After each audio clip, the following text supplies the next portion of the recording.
Estamos asistiendo al inicio de un enorme silencio regional luego de la desaceleración de la economía y la crisis brasileña y el proyecto chavista en Venezuela. Yo diría que estamos asistiendo a una etapa en la cual América Latina está poco integrada frente a otras experiencias que hemos tenido en décadas pasadas. Y por otro lado, también está menos concertada, ¿no? Coordinación y consulta e integración eran los pilares, ¿no?, de la organización regional, ¿no?, que luego se reflejaba en una serie de instituciones. Esto ha ido decayendo y ahora tenemos instituciones nuevas que todavía tienen que probar, ¿no?, su eficacia y su capacidad realmente de convertirse, por ejemplo, en el caso de UNASUR, en lo que en su momento fue el Grupo de Río, que fue un mecanismo bastante poderoso de concertación y consulta, ¿no? Y luego, en el caso de la CELAC, ¿no?, también tendrá que probar si es que puede ser efectivamente un mecanismo de cooperación amplio a nivel de todos los países de América Latina, ¿no?, y el Caribe. De manera que yo diría que esta es una situación que esperamos pueda ir evolucionando en la medida en que estas nuevas instituciones se fortalezcan y al mismo tiempo el consenso regional renazca, ¿no? Yo creo que ha habido un debilitamiento del consenso de los países de la región sobre temas importantes por diversas razones que conocemos, ¿no?, incluso algunas de carácter de orientación política de los gobiernos, ¿no?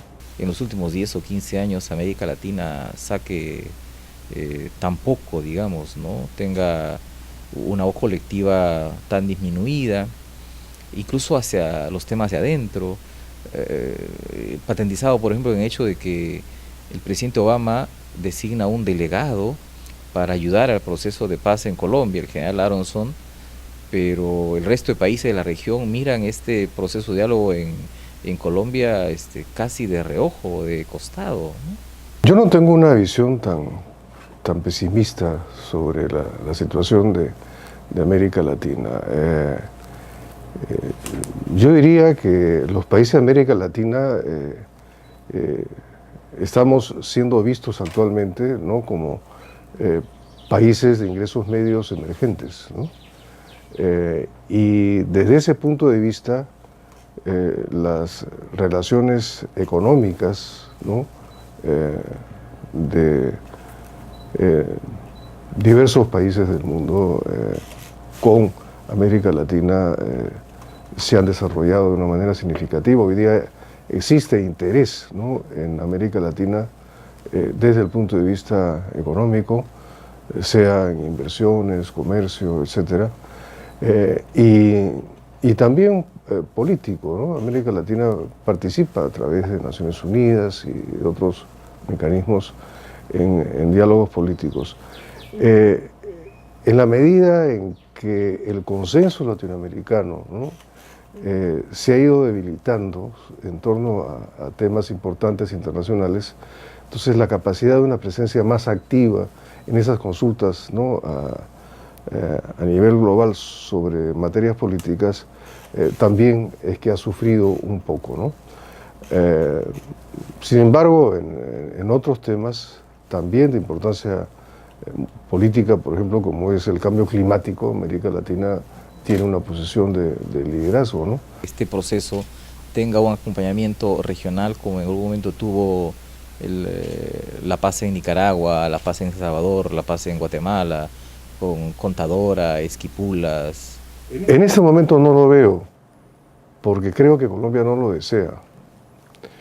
en la medida en que podría no ser conveniente desde el punto de vista de las negociaciones que está llevando a cabo. Más adelante, para lo que será la próxima etapa alcanzada, la paz, ¿no? Tal vez allí sí haya una mayor posibilidad y un mayor deseo de Colombia de verse acompañado en lo que ya sería la etapa de la reconciliación, la etapa del, de alguna manera, la normalización interna de Colombia. Pero en todo caso, estos procesos nacionales son muy delicados, ¿no? Y a menos que el país o países concernidos, ¿no? Lo soliciten, la actitud correcta de los buenos amigos, ¿no? Es estar disponibles, ¿no? Para lo que ese país pueda requerir, ¿no? Y si no lo requiere, ser respetuoso, ¿no? Hay como una especie de consenso respecto de la relativización del papel de Estados Unidos en la región. No obstante, por otro lado, aparecen destellos fulgurantes como este fin de la Guerra Fría entre Estados Unidos y Cuba. Por otro lado, tenemos tenido durante varios años, casi una década, gobiernos progresistas en América Latina. En algún momento llegaron a ser 9.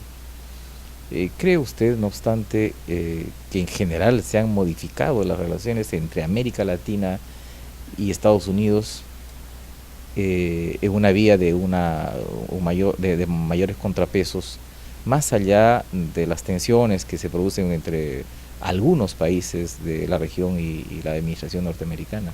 En general, podemos decir que Estados Unidos, bajo el gobierno del presidente Obama, ¿no? Ha modificado de manera considerable el planteamiento de sus relaciones internacionales, ¿no? En el mundo. A diferencia de lo que fue el periodo del presidente Bush, ¿no? Donde el neoconservatismo más bien lo que planteaba era una fuerte injerencia de los Estados Unidos y presencia incluso armada, ¿no? En lugares distantes, ¿no? Para, de acuerdo con su pensamiento, proteger los intereses norteamericanos y en general de la cultura occidental. Esa etapa pasó. Hoy día Estados Unidos despliega de manera diferente sus relaciones, busca que ciertos países asuman, ¿no? Nuevas responsabilidades en torno a lo que es la paz y seguridad internacional desde el punto de vista efectivo, ¿no? Es decir, en el terreno. Y digamos que después del anuncio del retiro de las tropas de Afganistán, norteamericanas de Afganistán, y en general un repliegue, ¿no? Militar de los Estados Unidos de esa zona, han habido nuevos eventos que han llevado a que Estados Unidos de alguna manera detenga ese proceso.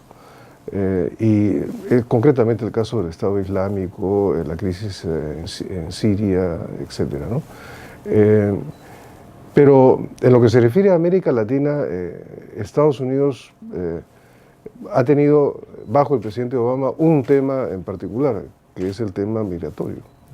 Esa fue la gran apuesta del presidente Obama hacia América Latina, cosa que obviamente era de interés para nuestros países, y luego continuar con los aspectos que ya venían de atrás en materia comercial, ¿no? Digamos que fue una declaración por lo menos dura, por tener un calificativo, y más bien lo que extraña ahí es la tibia reacción de instituciones como UNASUR, y en general esta especie de tratamiento tan contrapuesto de la crisis venezolana, es decir, críticas al régimen de Maduro, duras de parte de la comunidad, de las sociedades, de los partidos y de los movimientos de América Latina, pero cuando Estados Unidos hace una declaración de esta naturaleza, reacciones tibias. No estamos también subestimando las potencialidades de la crisis venezolana. Primero, la decisión que toma Estados Unidos de normalizar sus relaciones con Cuba, ¿no? Yo creo que ese es el hecho más importante en las relaciones regionales que se ha producido, no sé, en los últimos 20 años, ¿no? Y que va a tener consecuencias sumamente importantes en las relaciones de la región con los Estados Unidos y entre los propios países de la región, ¿no? Eso yo creo que hay que tenerlo en cuenta y ser conscientes de esas repercusiones que van a ocurrir, que yo creo que van a ser positivas en general para la región.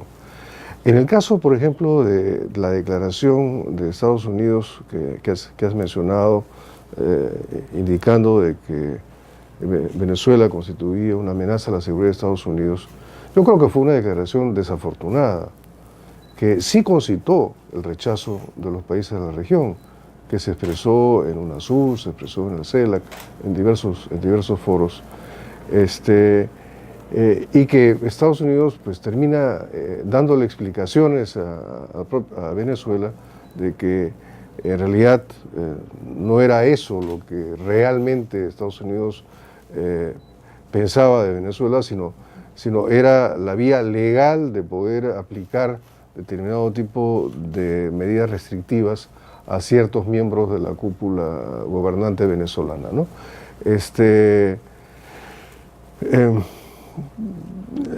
Por otro lado, yo creo que también hay que tener en cuenta que la crisis interna en Venezuela plantea a los países de la región una situación compleja, ¿no? Porque por un lado estamos viendo de que en Venezuela se están tomando medidas por parte del gobierno que afectan, ¿no? Los comportamientos de carácter democrático, que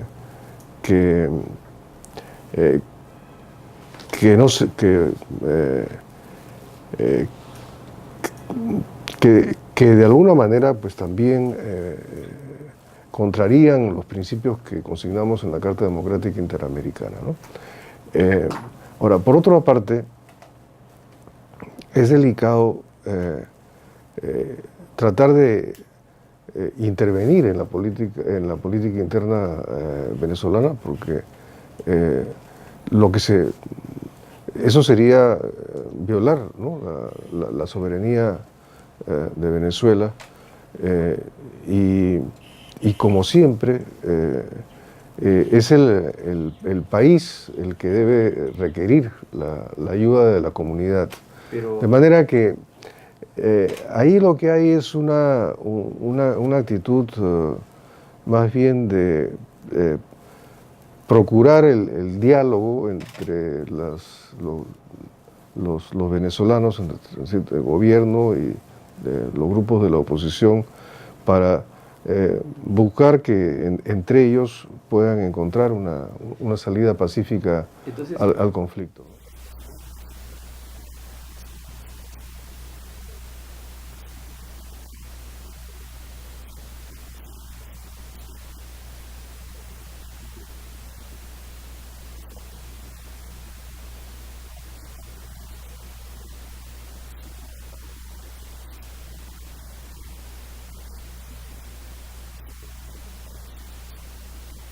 Si nos referimos, por ejemplo, a la experiencia peruana, para citar un caso, en el Perú ya se había producido, ¿no?, por parte de las fuerzas de la oposición democrática, ¿no?, un movimiento muy fuerte, ¿no?, para primero evitar la reelección de Fujimori, y luego, producida esta, para lograr que eso no prosperara, ¿no? Es decir, lo que quiero decir es que cuando países extranjeros, amigos, acompañan, ¿no?, a las fuerzas democráticas, lo hacen cuando ya la situación en el país, ¿no?, se ha definido a favor de las fuerzas democráticas desde un punto de vista político. Esa definición no está clara todavía en Venezuela y dificulta la acción, ¿no? Es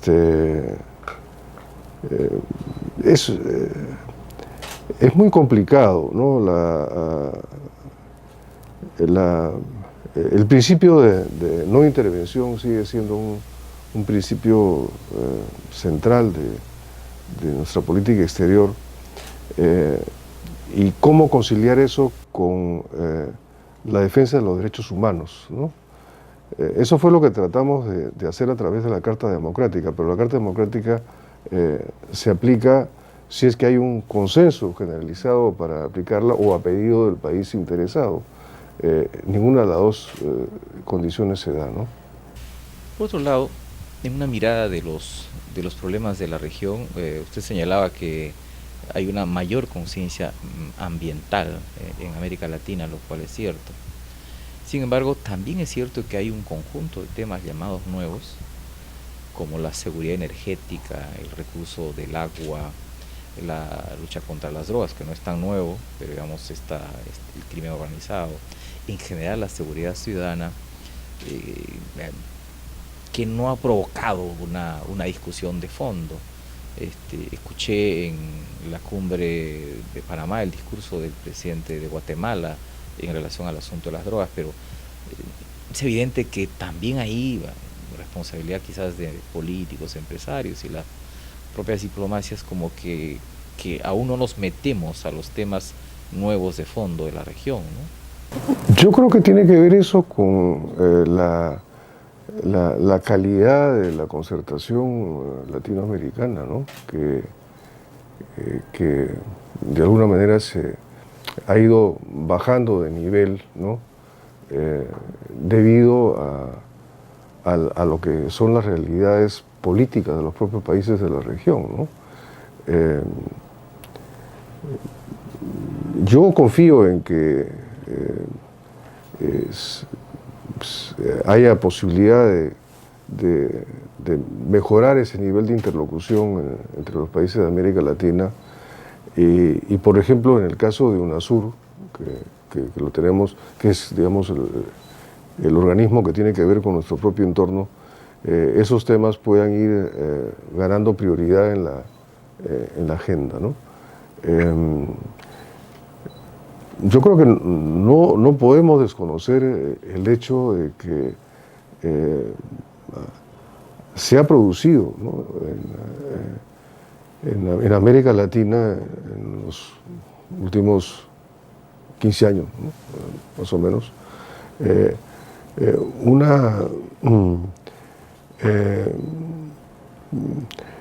una diferencia de enfoques políticos, ¿no?, que se ha reflejado, ¿no?, en una dificultad para encontrar posiciones comunes sobre diversos temas, ¿no? Sí la ha habido en otros, ¿no? Pero yo creo que ese es parte del camino que tenemos que recorrer, ¿no?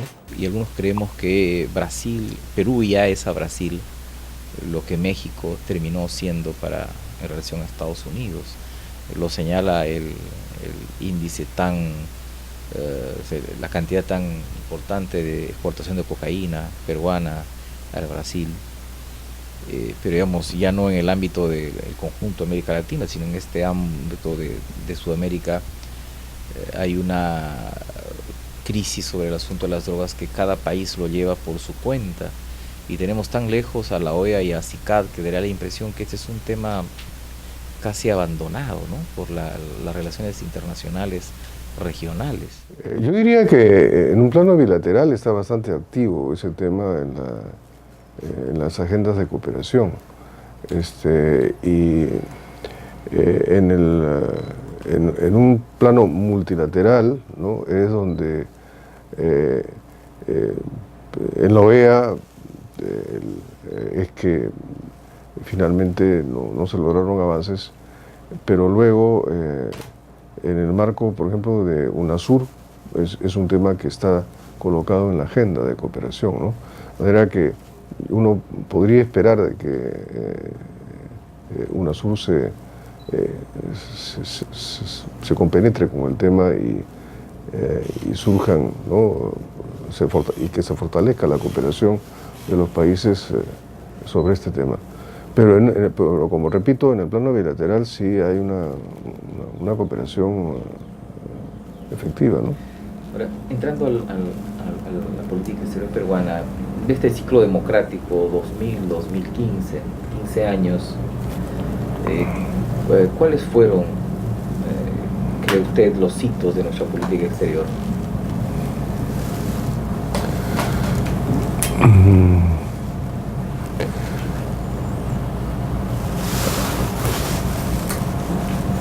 A ver,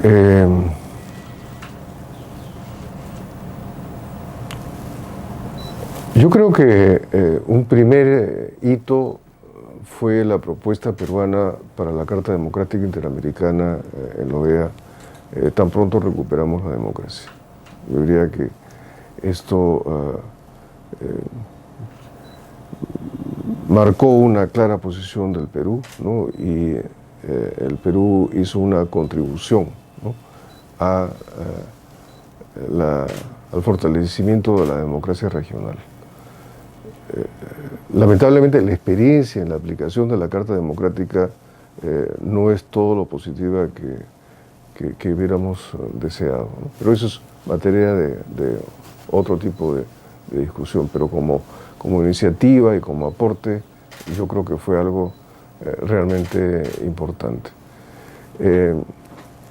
Otro hito que señalaría es la alianza estratégica entre el Perú y Brasil, que fue un objetivo de política exterior peruana que se persiguió durante muchos años y que finalmente se concreta a raíz de la visita del presidente Lula al Perú, la visita de Estado, y se firman los acuerdos correspondientes, ¿no? Con el presidente Toledo, básicamente en las áreas de seguridad, de concertación política y de integración física, ¿no? Los ejes de IRSA, que a su vez, ¿no? Es el paso previo a la creación de la Comunidad Sudamericana de Naciones, ¿no? Que fue un hito de gran importancia para la región, ¿no? ¿Menciona en esa misma dimensión como un hito la creación de la Comunidad Sudamericana de Naciones, su posterior desarrollo a UNASUR?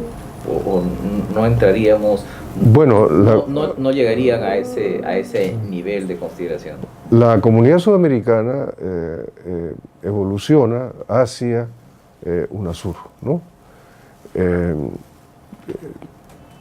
Veamos, ¿no? Si la Comunidad Sudamericana tenía finalidades más concretas, ¿no? UNASUR aspira a tener una agenda mucho más amplia, ¿no? Ojalá la pueda construir, estaría en el interés de todos nosotros, ¿no?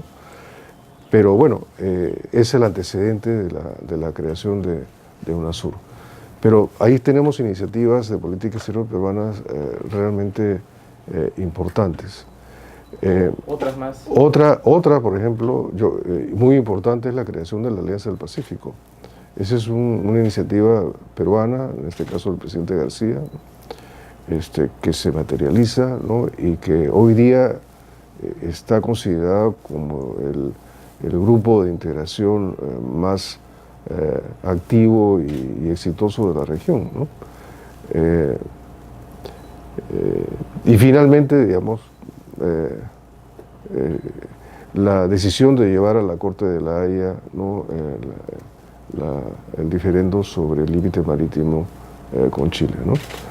Yo creo que esos son grandes hitos. Pues seguramente me estoy olvidando en este momento de varios. Le iba a preguntar Pero por el TLC con Estados Unidos. ¿Qué exactamente. impacto tiene en esta política exterior? Bueno, ese era uno de los temas que yo hubiera mencionado, ¿no?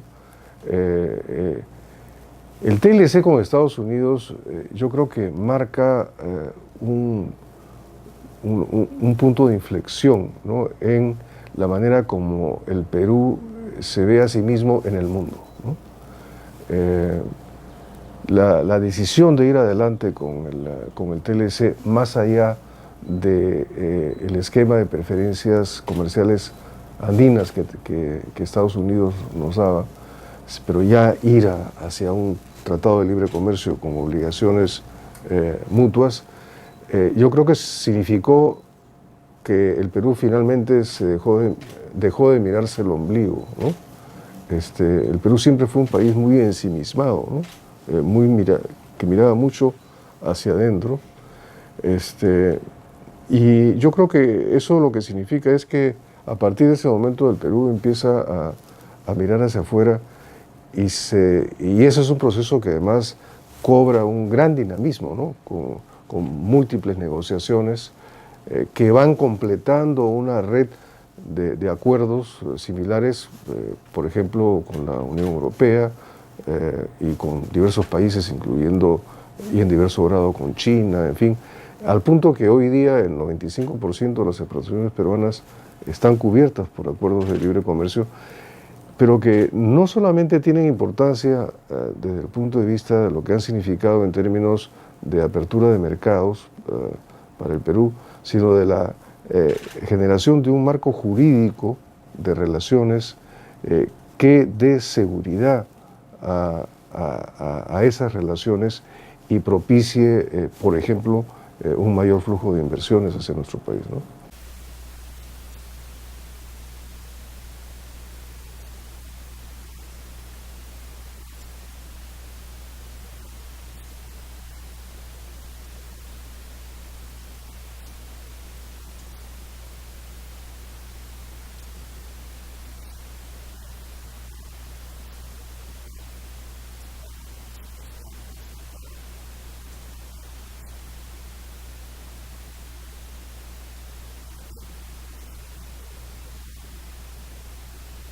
El Perú con eso ha completado de trazar sus fronteras.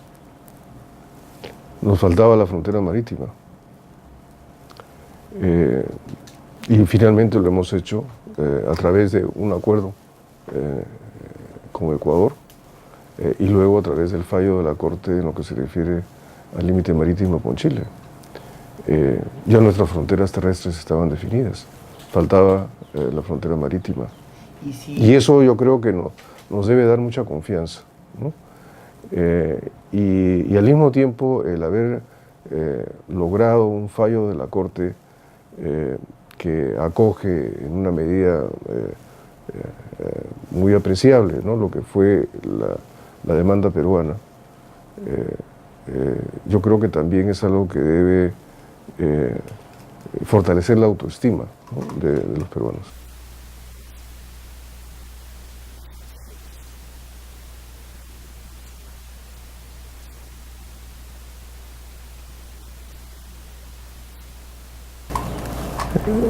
Bueno, el primero que se me viene a la mente es el tema del narcotráfico, ¿no?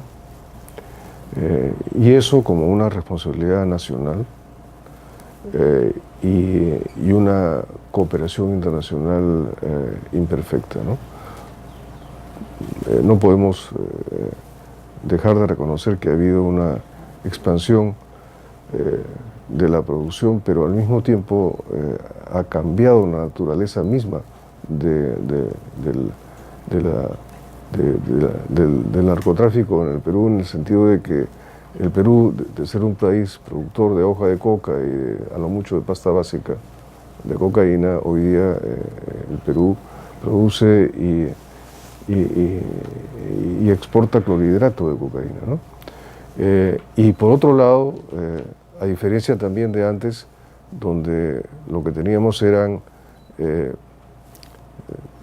digamos, pequeños traficantes, ¿no?, que hacían que esta pasta básica llegara a traficantes mayores, hoy día tenemos mafias, ¿no?, internacionales de narcotraficantes establecidas en el Perú. Yo creo que, y eso al mismo tiempo es parte de un problema internacional, ¿no? Entonces, tampoco, y eso no es una responsabilidad exclusiva del Perú, yo diría que como comunidad internacional no hemos logrado desarrollar, ¿no?, un esquema de cooperación y una política que haya resultado eficaz para detener el narcotráfico y la otra cara de la medalla, bajar el consumo de las drogas, ¿no?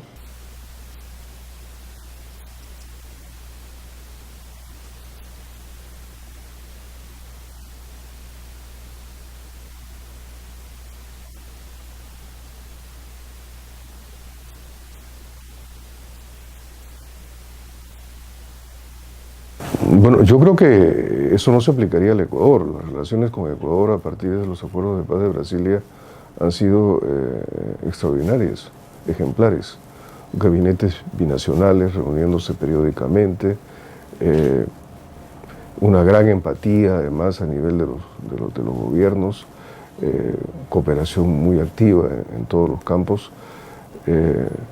La propia concertación del acuerdo sobre el límite marítimo con Ecuador, yo creo que es expresión precisamente de esa realidad.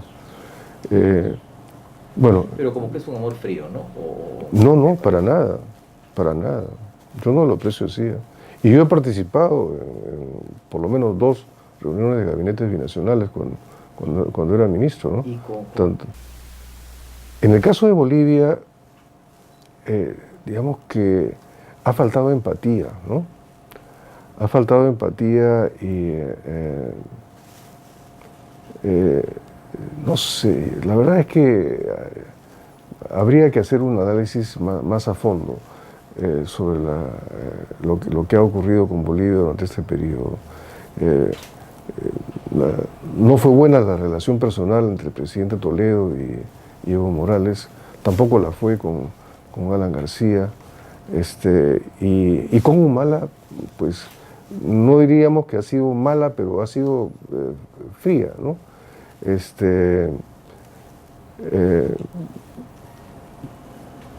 No hemos... por otro lado, también es cierto de que Bolivia ha buscado, ¿no?, un entendimiento con Chile en relación con su aspiración a una salida soberana al mar, y eso ha concentrado mucho sus esfuerzos, ¿no? Posiblemente se deba a eso de que, contrario censo, la relación con el Perú no tuvo el dinamismo que se hubiera deseado, pero no han sido tampoco malas relaciones, ¿no? Han sido relaciones de alguna manera faltas de contenido, ¿no?